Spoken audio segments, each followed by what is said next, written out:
Hello. I want to thank you for your view, the like, and subscription. I want to take time to introduce myself to you so that you have some kind of an idea of who you are listening to. My name is Tom. I am currently 73 years old and bedridden. I have had better days concerning my health, but I take great comfort in my sovereign Savior, King Jesus Christ. Without him, I would more than likely, I wouldn't be here. And as such, I love all people. Love is the meaning of life. We are all God's children, and we have all experienced love in some way in our lives. My life story, to be quite frank with you, may prove to be unbelievable, and one day I might go into it a little more in detail. I spent 12 years in the United States Air Force. I have been stationed all around the world. Germany, England, and Iceland are the most, they're the most interesting. The race for the New York City Mariel race, where a communist is running. I fought in the Vietnam War against the communists, and somehow I must have jumped universes. Here is a taste of their debate. Please leave a comment and what you think about this.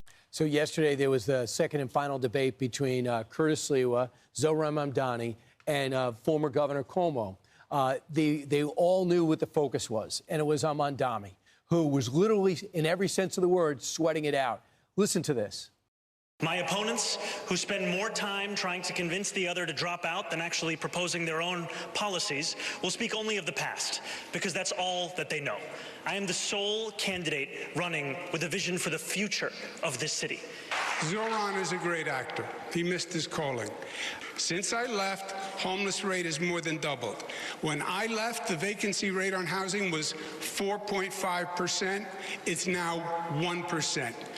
This man never even proposed a bill. Andrew, you didn't leave. You fled from being impeached by the Democrats in the state legislature. Leave. You fled. I will be the mayor who doesn't just protect Jewish New Yorkers, but also celebrates and cherishes them. Not everything is a TikTok video. You're the savior of the Jewish people. You won't denounce globalize the Intifada, which means kill Jews. You have never had a job. You've never accomplished anything. There's no reason to believe you have any merit or qualification for 8.5 million lives. Freeze the rent sounds great. Yeah, it affects about 25% of the number of housing units in the city of New York. It's not a new idea. The mayor doesn't have the power to do it anyway. The Rent Guidelines Board does, and he doesn't control the Rent Guidelines Board. So nothing is going to happen. It's all this. It's just more political blather. I heard the both of them again fighting like kids in the schoolyard. Zohran, your resume could fit on a cocktail napkin. And Andrew, your failures could fill a public school library in New York City.